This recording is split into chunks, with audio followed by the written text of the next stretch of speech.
sunny spaces, smiling faces, happy places. But every sunny space holds a shadow. Behind every smile are sharp teeth, and every happy place has something sinister lurking just below the surface. Welcome to We Saw the Devil, the podcast diving deep into the chilling realms of true crime. Join your host Robin as she unravels mysteries that have left investigators baffled and armchair sleuths obsessed. Be forewarned, dear listener. We Saw the Devil is not for the faint of heart. Our unflinching exploration will take you to the darkest corners of the psyche and through the unimaginable depths of human darkness to unearth stark secrets to the harsh light of day. Nothing will be left untouched. Are you ready? Are you sure? We saw the devil. Hello, everyone. You are listening to We Saw the Devil. This is Robin, and I am so excited about this episode, you guys. I mean, there is a reason that I am sitting here drinking eggnog and eating a Christmas tree cake in the middle of November. And that is because Christmas has come early in terms of cinema and movies. And this wasn't exactly what I had planned, but it's what's happening because I'm that excited about it. And first off the bat, I want to confirm that this podcast is not turning into a movie review podcast. I promise. Again, I just happened to see the most amazing film I've seen in a couple of years. And because there is a slight bit of crossover in terms of theme of this film with some of the previous cases that I've covered, Lori Vallow, in terms of religion, I wanted to talk about it. So, no, not wanted. I have to talk about this movie. So, I guess really quickly, let's get the housekeeping out of the way. You're listening to We Saw the Devil. This is Robin. You can find the website. You can find the podcast currently on Instagram at We Saw the Devil Podcast, and the website is still currently being worked on. I am working on it, guys. I'm trying to get back into the swing of things and get things moving again, so that will be coming shortly. But for now, you can follow on Insta, Twitter at We Saw the Devil, and then if you want to follow me, you can Robin_WSTD, also on Instagram. And again, I apologize in the last episode for my voice, y'all. It is still not back. My new job, too, I talk all the time. And yeah, constantly on Zoom calls. So my voice, it has just not fully returned yet. So hopefully it's not too grating. Okay, so now let's get to the good stuff. That was really short. I think the shortest intro I've ever done on this podcast, honestly. And also, you guys, I am having some software issues slightly. So this episode is also likely not going to be fully edited, pared down. So in terms of mistakes and whatnot, please just bear with me for the next episode or so until I get this resolved. Just try to cut me a little bit of slack. You may hear some more ums than usual in terms of that. Because if you know me personally, God, I know my friends hate to see my voice notes coming on Messenger because I say it that and I really make a conscious effort to not do that. Thank God I don't do it in business sense. But in any case, let's talk about Heretic. Okay, so last week I went on a date and we decided to see Heretic. And we are both super into horror. Like, we have seen the hardest of the hard, Martyrs, basically everything. And the trailer made it look like it was going to be a straight up horror movie.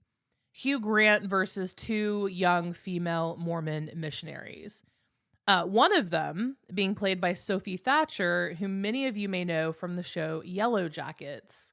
And in any case, the trailer didn't show a whole lot, but it made it seem like there could be potential supernatural elements. Possession.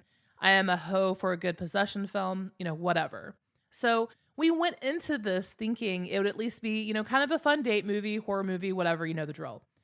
When I tell you that our collective mouths were hanging open for basically the entirety of the second half of this movie, and then we sat there stunned after, and then we proceeded to later on that evening seriously just sit up and talk about it until 3 a.m. And that's the honest truth. So suffice it to say, completely blown away by this movie. And y'all, I should have learned my lesson with A24 at this point. Like, I already should have learned this lesson, because the bait and switch between the trailer and the actual content of their films, The Witch is the immediate example that comes to mind here. But alas, I have not learned my lesson. So when I tell you this is probably the best thriller / horror film I've seen in the last 5 years, I am not joking or exaggerating. The depth of this film, especially in terms of religion, belief, faith, philosophy, I mean, it's incredible. And I wasn't expecting it at all. But in this episode, I'm going to break it all down. We're going to go plot by plot, some themes. I mean, spoiler alert. Now, if you're one of those folks that despises spoilers, please do not listen any further, because everything is going to be spoiled here. So, without further ado, let's discuss Heretic. Now, Heretic is both written and directed by Scott Beck and Brian Woods, and it just dropped this past Friday. And fun fact, Scott Beck and Brian Woods are also credited with writing In a Quiet Place, starring Emily Blunt, where monsters and there's a little boy with a truck and the siren goes off and he dies, and it's a thing. I didn't much care for the first or the second personally. But my point being, they have a major film behind them that they wrote, and the setup is actually pretty simple here. 2 young Mormon missionaries, Sister Barnes, played by Sophie Thatcher, and Sister Paxton, played by Chloe East. They're traveling to different homes in the area. It's clearly Utah-ish area, mountains and whatnot. And they're riding their bicycles, and they're just visiting people who previously showed an interest in the LDS church.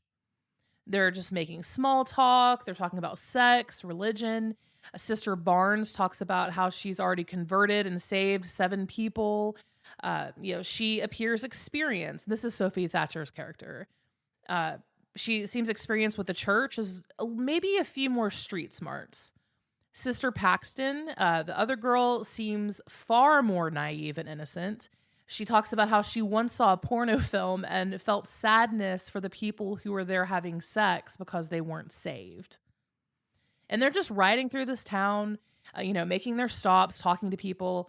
And eventually at one point, they're bullied by a local group of girls who ask them if it's true that they're wearing magical underwear. And eventually on their little notepad, they get down to a name on their list that reads Mr. Reed. And so they set off to Mr. Reed's house. Once they arrive, it's like a little quaint little cottage looking home. They lock their bikes to his front fence, and then they step up on his porch.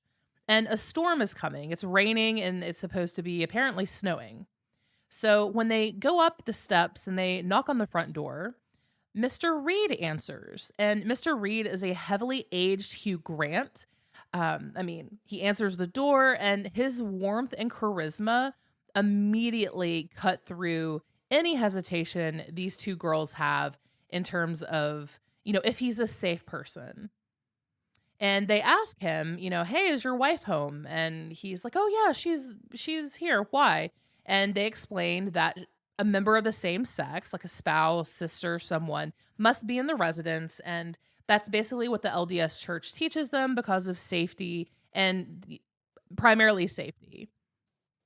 And again, Hugh Grant is Mr. Reed. He just exudes happiness and warmth, and he has that strong British accent, and he's wearing glasses and a very, very pretty checkered cardigan. And he reassures them that his wife is inside. She's just put a blueberry pie into the oven, and all is well. He would love to talk about it. They give him the little pamphlet flyer thing. He's like, yes, and they go inside.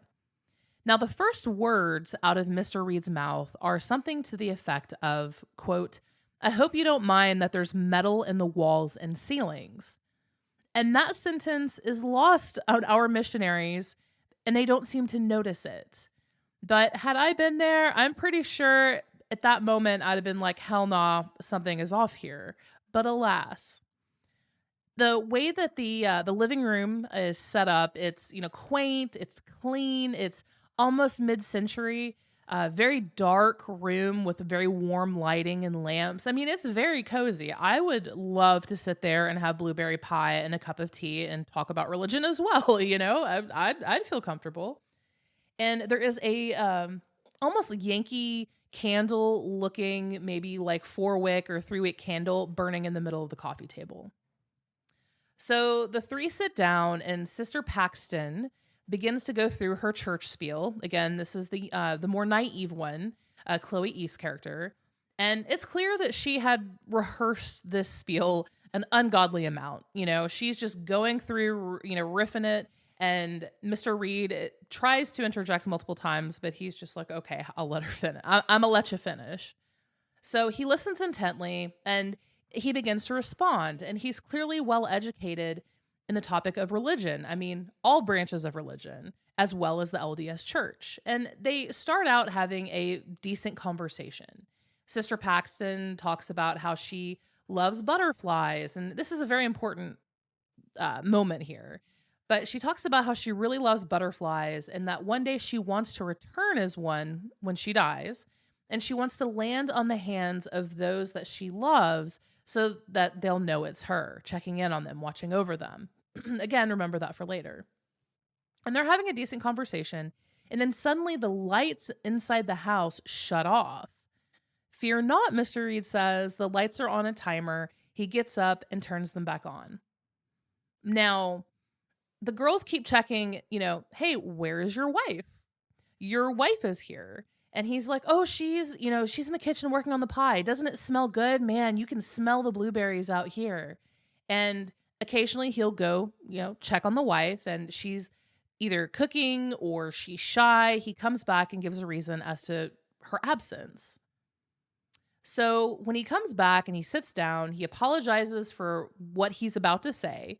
And he asks the girls a question about polygamy, which makes them visibly uncomfortable. And at this point, me as an audience member, I'm like, oh no, this is not going to go well.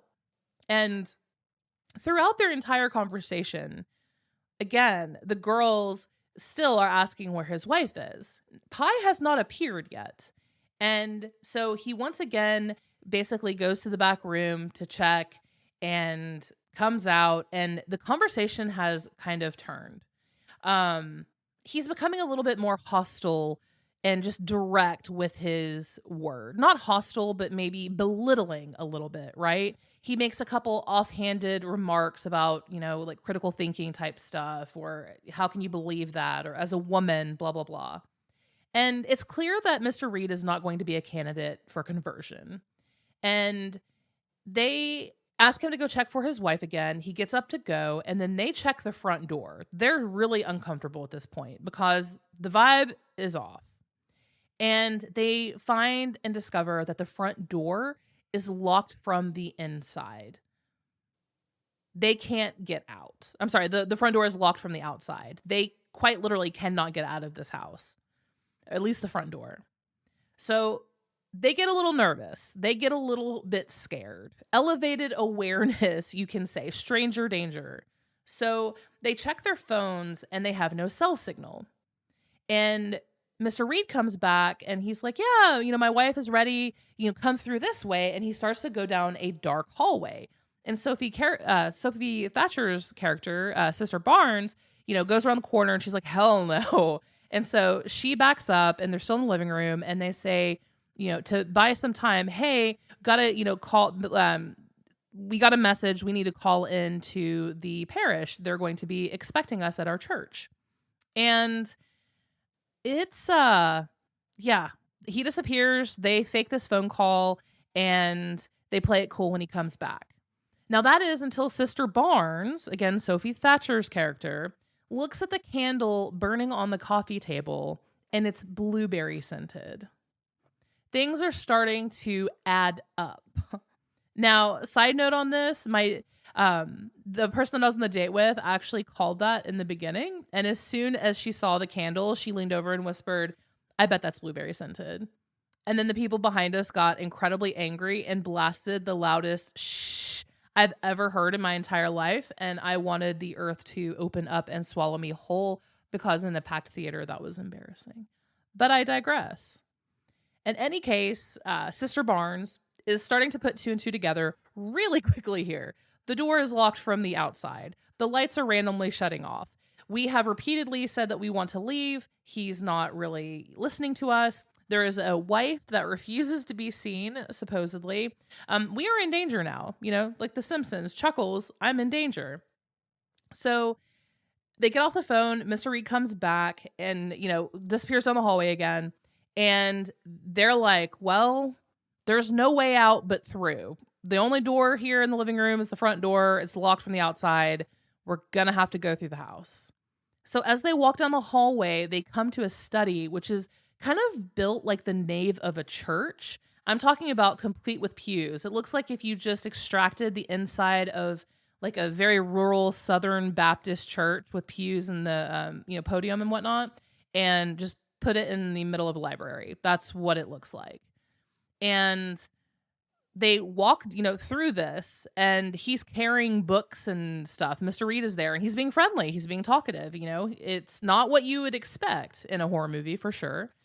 And for a moment, you're wondering, is this a cult? Is he a cult leader? Is he anti-religion or a cult leader? And it starts to kind of deviate from my assumptions from the trailer. So at this point, the girls are freaked out and they repeatedly tell him that they want to leave. And he tells them very emphatically that they can leave at any point. He's not holding them there.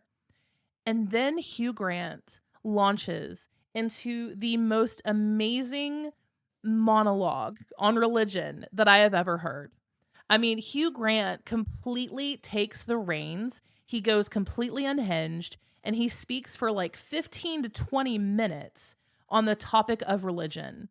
And he uses the Hollies and Radiohead Creep as an example. The Hollies had this song, and then Radiohead came out. There was a lawsuit because it stole from one another. Radiohead basically was an iteration of that original song. And he goes into detail on most major branches of religion, Christianity, Catholicism, Judaism, Islam, and talks about how every major religion is just an iteration of the actual truth. It's just an iteration of the original first truth. And he uses the board game Monopoly as the example of the variations of monotheistic religions. So in terms of Monopoly, the first game was called the Landlord's Game. That's the original model for Monopoly. The square board, the jail, buying properties, fake cash, the whole bit. And it was created by a woman named Elizabeth Maggie.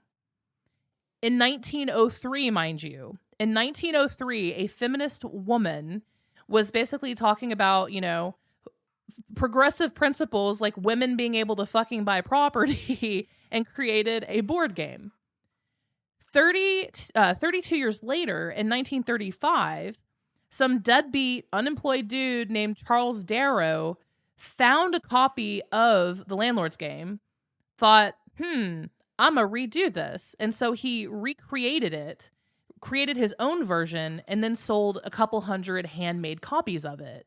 Well, Parker Brothers got their hands on it and bought it in 1936, making them obviously tens of or hundreds of millions of dollars. I mean, think about a household. Every house I've ever been to, if they've ever had kids, had a copy of Monopoly, right? Making them millions. And Mr. Reed in the film also even shows the specialty versions of the game, like there's Star Wars and all the other ones.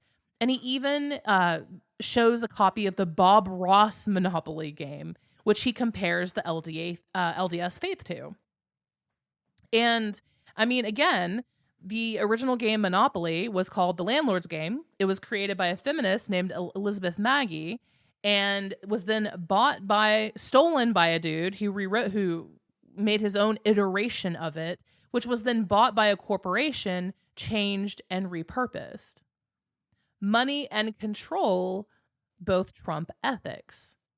So Mr. Reed also goes into Christian and Mormon origin stories and compares them to other religions and even Star Wars again. And whether it's resurrection or a man going off into the unknown to save a group of people, there are common themes throughout all of the major religions, and he, for right or wrong, points them out. And to Mr. Reed, to his biggest point here is, there's more than 10,000 religions in the world. Each one is an iteration.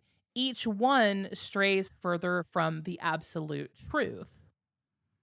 And at this point, the girls are terrified, but they are listening pretty intently, looking around the room, trying to, see anything that they can grab to protect themselves.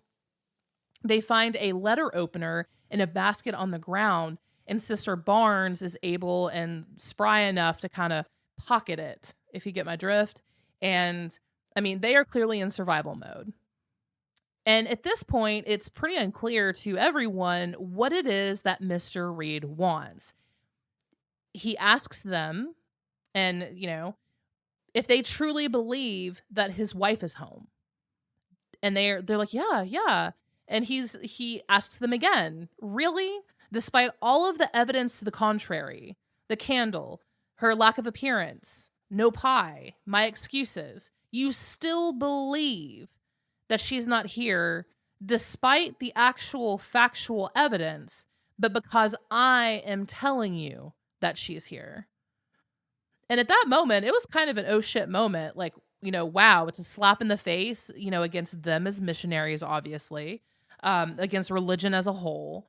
But it does nothing to make them feel better. It makes them obviously angry and feel even more scared. And they ask him again to leave. And then Mr. Reed tells them that they're, hey, you're free to go, but you have to go out of the back of the house. Again, front door is locked out from the outside. It's on a timer. I can't open it until tomorrow morning. You're free to go, but you have to go out through the back of the house. And so the girls grab their coats, and then they notice that the bike lock key is in the wrong jacket. So at some point, as they had put their, jackets, when they came into the house, they gave him their jackets. He took it into the back room, and the keys are switched. You'll learn more in a moment. And so that's another, red flag. Why was this man messing with our bike keys? Did he steal our bikes out front? Like, what's going on? Now, in the back of this nave, this faux church, there are two doors that are almost side by side. And Mr. Reed walks over to one and he writes belief on it. And then on the other door, he writes disbelief. He tells them that they're free to go, but that they have to choose a door based on their faith, and they have to walk through it. Each door goes to the same place, but they need to pick based on their faith. And interestingly, the missionaries actually pick different doors. Naive little Sister Paxton picks the disbelief door, thinking that Mr. Reed is anti-religion and wants her to renounce her faith. So she commits apostasy, thanks him for his words of wisdom, and then goes out the disbelief door, or at least goes to it. She doesn't go through it. And at that moment, the theater just kind of chuckled, because it was really actually kind of a humorous moment of her being like, okay, well, thank you for the lesson. I have learned a lot. You're clearly very educated, almost sounds like the Midwestern mom from TikTok. Sophie Thatcher's character, Sister Barnes, she goes to the belief door. She decides to stand up for her faith, not commit apostasy, and challenge Mr. Reed in the process. Basically, she's committing an act of defiance. And she's like, Sister Paxton, whatever happens, happens. If it goes to the same place, we're basically going to go out strong in our faith. And she convinces Sister Paxton to walk through the belief door. They do. They turn the doorknob, and off into the hell cellar they go. And remember the two doors piece, because in my opinion, this symbolism of the two doors pretty much sums up the film as a whole. And again, I'll talk more about that at the end. So the girls go down a pitch black stone staircase. I mean, it's almost like reminiscent of something from a vampire castle, you know what I mean? Or an old Hammer film in the dungeon. I mean, big stone, leaky, you hear, grates and water. I mean, it just sounds and just looks like something out of the Middle Ages. And they go down, and it's this huge vault or dungeon looking thing. And they immediately scramble to find exit points. And there's only one window at the very top, like 30 feet up, and it's covered in metal bars. So they try. There's a table in the middle of the room with a chair, and they stack stuff and then end up breaking off a piece of wood on accident, and it has 3 nails coming out of the end of it. And Sister Barnes, being a little bit more street smart, she's like, fuck yeah. And then she takes it and hides it behind a beam, like a stone column. So Sister Barnes tells Sister Paxton that Mr. Reed suspects her too much. Like, she's mouthy. He's watching me a lot. He has his eye on me. I'm more bold than you, more or less. So she hands the letter opener that she stole from the study, gives it to Sister Paxton, and is like, I can't attack him. He's watching me. You do it when I say the words magic underwear. Now, as a connoisseur of horror films, in my experience, there's generally only way that this scenario would play out and go. 2 young girls being caught in a murder basement / dungeon. That typically only ends up one way. And to my surprise, that's not at all what happens here. So suddenly at this point, the girls are talking, and Mr. Reed's voice comes in over a speaker. He tells them that they are in the presence of an actual prophet of God. And at that moment, a hooded figure comes kind of shuffling like a zombie down the stairs, the other stairs from where the other door would have, come out.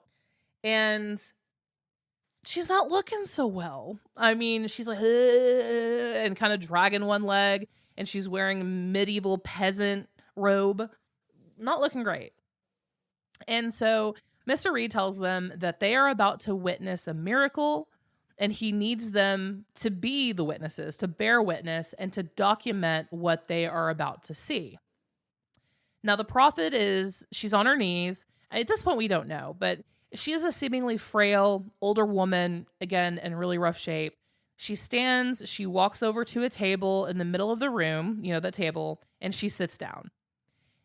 At that moment, Mr. Reed comes into the dungeon, and he's holding a blueberry pie, and he puts it down in front of the prophet. And, he kind of talks about the girls. They're like, WTF, bro, what do you want with us? Like, this is insane. And he explains that he made the pie with nightshade, and that the prophet is going to eat the pie and die, but that she's going to come back to life after seeing the other side and then tell the girls what it is that she's seen. And obviously, they are stunned by this news. And Mr. Reed goes back upstairs, and they watch as this woman begins to eat this blueberry pie. Of course, there's coughing, there's some gurgles, there's, she falls over, there's the death gurgle, and then she just completely falls face first down on the table in the pie. So Mr. Reed comes in over the loudspeaker and asks them to take her pulse to confirm her death. She dead. Like, she dead. And also at this exact moment, an elder from the LDS church, played by Topher Grace of That 70s Show fame, shows up at Mr. Reed's house at his front door. He's knock-a-lockin'. Because obviously the girls hadn't returned. It's late into the evening at this point. He can't get a hold of him. So he goes, these scenes are, his scenes are kind of dotted 2 or 3 times before this too, of basically him becoming worried and starting to go through the list of the places the girl went to. And he finally comes to Mr. Reed's, hence why he shows up at his door at this exact moment. So Mr. Reed goes to the front door to talk to him, and the girls quickly run back up the stairs and try to get back into the house. They start screaming, so forth. Doesn't matter. And they notice a box of matches, and they try to pull the rug to get the matches closer so they can set a fire to, for some sort of signal. Doesn't work. The elder goes away. The girls run back into the death cellar with the dead prophet, and Mr. Reed returns and comes down with them. Now, Sister Paxton notices that the prophet's head is turned to the side, not face down like how they left her. And to their amazement, the prophet suddenly gasps, begins to take breath, and then immediately gives her testimony of what she witnessed on the other side. And Mr. Reed arrived and heard all of this. Now, Sister Barnes, again, Sophie Thatcher's character, immediately calls bullshit on this. She refuses to believe it. She's saying that, no, that woman did not die. That was just a near-death experience. I had one when I was younger. I almost died. I experienced the same thing. Then she actually cites some scientific research on, people who experience that. And as Sister Barnes is heated and hostile now, she's peacocking a little bit. She's trying to distract Mr. Reed over the false testimony of this prophet. And then she says the code word. She shouts, "magic underwear." Without missing a beat, Mr. Reed pulls out a box cutter and immediately slits Sister Barnes's throat. Sophie Thatcher falls to the ground, dead. Mouth hanging open. Did not expect to see that coming in any capacity. The theater actually audibly gasped. So Sister Paxton is obviously in complete and utter shock. And Mr. Reed's like, no, don't worry. She's also going to be resurrected. You saw the prophet resurrect. Sister Barnes is also going to resurrect. Except she doesn't. She's dead. And he's trying to explain this. So he notices a scar on Barnes's upper arm at the top. So he slices it open with the box cutter and pulls out a little metal-looking cylinder. And easily identifiable as birth control, right? And he tries to tell Sister Paxton that Sister Barnes was not a real person, that we are living in a simulation, the simulation theory, if you guys are familiar with that she was just a copy and that she's not real. And that must be what the prophet meant, that it's not real. And this may have worked, except sweet, innocent little Sister Paxton does actually possess some critical thinking skills. She knows that that's birth control. She was educated enough to know that that was birth control that Barnes was on. And then she realized, hey, that woman's head, the prophet, was definitely to the side. It was not the same. She starts putting two and two together and connecting the dots. And she calls, Mr. Reed tells her, hey, how about you kill yourself? You'll resurrect. You're real. This is reality. You and I are in reality. And her demeanor changes. And she's like, nah, fam. You did all of this. You did all of this. She said, it's not, with the prophet saying it's not real. She's like, you were forced to kill Sister Barnes in order to salvage your plot here. You're the one that's orchestrated this from the moment we walked into the house. You're testing. You are testing. And Mr. Reed denies it. And he challenges her to look for evidence, which, in terms of the switching of the bodies. And so she does. She searches, she looks around the room, and she finds a trap door underneath the table. And it's like a dungeon trap door, wood and whatnot. So she pulls open the lid, and it reveals a really long metal ladder going down even further into the bowels of whatever this property is. Like dungeon, sewer, basement. And he says, the only way that you're going to find the truth is if you decide to investigate, if you want to find the truth. If you're right, there's going to be a dead body down there. And if you're not, well, there's not. And then you'll be wrong. And y'all, this heifer goes down that ladder. She could not get down there fast enough. She takes her, little phone flashlight. She starts heading down the ladder.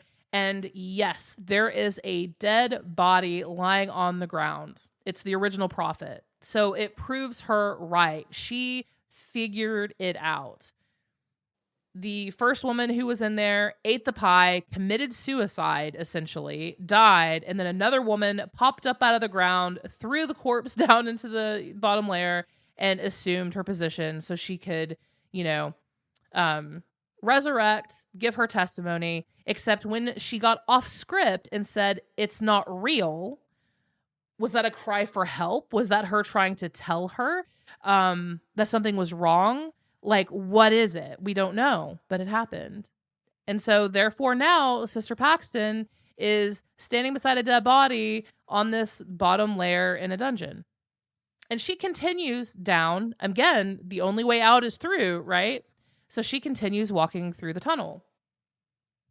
And she comes into an area that's filled with women in cages.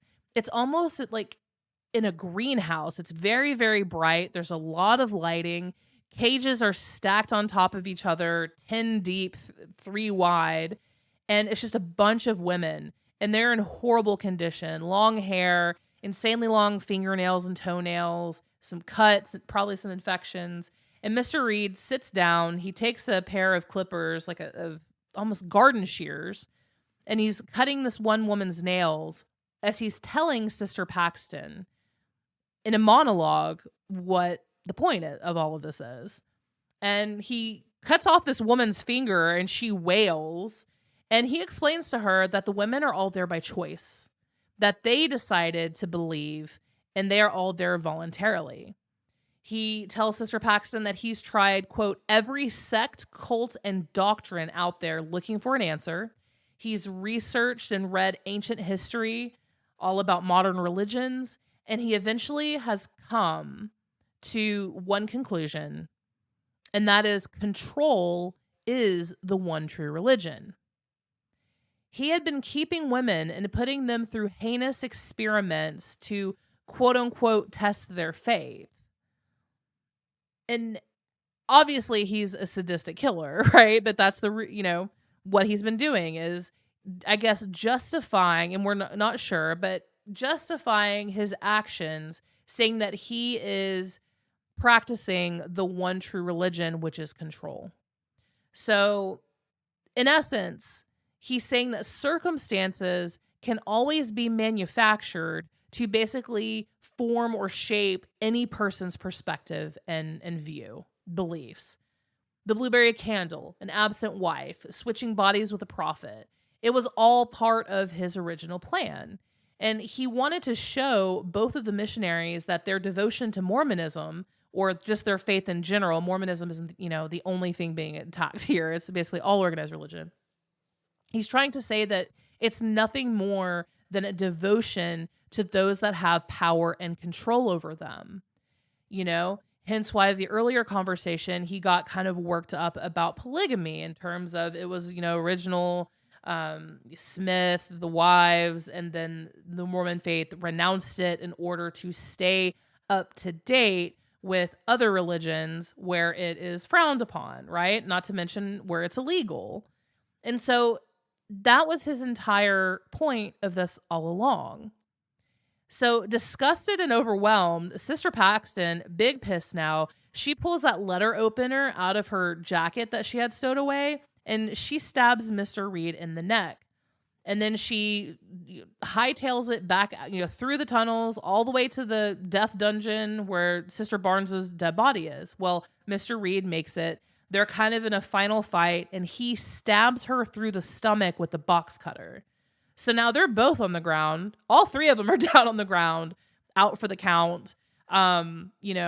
Sister Paxton and Mr. Reed are appearing. But Mr. Reed, little Hugh Grant, he is crawling over to her with that box cutter. He is determined to finish her off. And right as he's about to kill Sister Paxton, Sister Barnes is magically alive. She hits Mr. Reed over the head with that chunk of wood with the nails in it, kills him instantly, and then she collapses and dies. Except this time for real dies. Sister Paxton somehow makes her way, gets up. She's alive, finds the strength, makes the way to the study. She finds an exit from the house, and then she makes her way out into the brightly lit snow-covered field because it's morning now. It's no longer snowing. The camera changes to her perspective of her, through her eyes, looking down, and a butterfly appears and lands on her hand. The camera then switches back to third-person view, and the butterfly is gone. Roll credits. So the ending is clearly a callback to Sister Paxton talking about becoming a butterfly when she dies so she can visit and land on her loved ones, right? That could be an illusion. Did she actually die in the cellar and everything after that was a butterfly dream, which is discussed between Mr. Reed and Sister Paxton as well earlier on.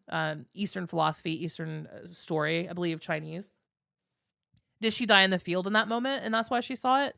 I mean, the ending is somewhat similar to Martyrs in the sense that it's completely left open to interpretation. And that is something that you're finding a lot of people talking about, say on Reddit and online right now, is the meaning of the end of the film. I honestly have no idea. My friends and I literally came back to my house, ate snacks in bed, and talked about this until 4 a.m. So, I mean, we seriously talked about this film for hours. But director Scott Beck did an interview with the website Cinema Blend, and while discussing the ending, Scott Beck said, quote, "Well, the ending, the mark was always to present a larger question that's a take-home for the audience. Our ambition with this film is that it's a conversation starter.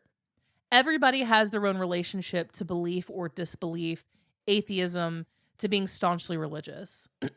And it felt like this movie, if anything, can hold a mirror up to the questions of like, why do we believe what we believe? How do we come to our own convictions? The end of the film presents, I think, that question in a very ambiguous way, but maybe very overt. There can be 3, 4, 5 different interpretations of how you walk away from that movie. And the hope is that your interpretation of that reflects upon your own contradictions or your own reasonings as to why you believe what you believe." And that's why I mentioned earlier in this episode that the two-door choice midway through really is kind of the clear symbol of the film as a whole. I mean, it wraps it kind of nicely up. And that's also whatever choice you take is going to lead you to the same place. Everything is up to interpretation. There's no right. There's no wrong. We are not getting an answer. We're in the year 2024. There may be 10,000 religions, but, the heavy hitters have been around for a bit. And it doesn't matter what door you choose, because in the physical world, our existence, you're going to die, and that will be it. There is no empirical evidence for either choice. And I just found it to be completely brilliant. The dialogue. I mean, the dialogue alone is just so good. This is also one of the most suspenseful films I've seen in recent memory. From the set design, the dark hallways, the study, the dungeon, the sewer, the women in cages. I mean, everything was just designed to create such a sense of dread. And it was definitely successful in achieving that. And also, I'll never think of Hugh Grant the same way again. Much like how Elijah Wood is always and forever going to be Frodo from the Shire, Hugh Grant will always and forever be Mr. Reed, the intellectual sadist to me. I cannot think of him in any other capacity. And if the plot of this film doesn't interest you or the content seems too heavy, it's not a gory film by any stretch of the imagination. I beg you to see it just to see what Hugh Grant is actually capable of on screen when given space and range. And I mean, it truly is a remarkable piece of acting to witness. The way that he is transformed into this character is really amazing. And Chloe East and Sophie Thatcher also did excellent jobs. They were completely believable as Mormon missionaries. And I do find that Sophie Thatcher, I mean, she's my favorite character in Yellow Jackets, but she has an incredible amount of range. And there are a few actors or actresses that can just blend into any role that they are a part of, I feel. You always, I don't know, like Brad Pitt, Angelina Jolie, some of the more common ones, Emma Stone, they're just so recognizable, or Elijah Wood phenomenon, I guess. I never think of them fully as the character. And what I love about Sophie Thatcher is that she truly becomes whatever role it is that she takes on. You know what I mean? So I'm not thinking about her in Yellow Jackets. I'm fully seeing her as a Mormon missionary. And Chloe East, I'm not familiar with. I don't know if I've even seen her in anything else before. But she did a fantastic job. I mean, her arc was really well fleshed out, I felt, and deserved of watching her just, kind of observe, be unsure, and then kind of come into her own, almost like the final girl type of deal, but not quite. I mean, overall, if I had to give this movie a rating, I would give it a solid 9 out of 10. I may go see it again in theaters just because I like it that much and want to experience it again. I truly believe that if you go see a movie, this is actually, and there's no action really in it. I mean, it's definitely a dialogue heavy film. But God, I just want to witness it and feel it in theaters again. I mean, it's a visceral film, and I'm definitely going to buy it for my collection when it comes out. So all of that being said, y'all, if you've already seen it, let me know what you think by leaving a comment on the poster post, the Heretic poster post on the Instagram. We Saw the Devil podcast. Feel free to message me because I love to talk about film, any film. And this is really one of the only films to totally blow me away. God, I think since The Dark and the Wicked, the horror film, the indie horror film, I saw that maybe 4 years ago. That blew me away. In terms of just filmmaking as a whole and suspense, this is a whole other level. I mean, in the last couple of years, this is a gem, a diamond in the rough, if you will. But yeah, I mean, that's it for Heretic, y'all. Let me know what you think. Beyond that, I've also been working on an episode following the Delphi trial. I don't know if you guys have missed it or are talking about it or checking on updates. But in case you did miss it, today a jury found Richard Allen guilty on all charges in the murders of Abigail Williams and Liberty German. And I very much want to talk about that. And we'll have an episode out on the trial synopsis later this week. I honestly can't believe that case is now closed. It happened forever ago, it feels. And it really is an interesting case that had a lot of weird coincidences and twists and turns, and I'm sure everyone has all kinds of emotions over it, so I very much want to speak on that in a more in-depth way. But that's it for today, y'all. Until next crime.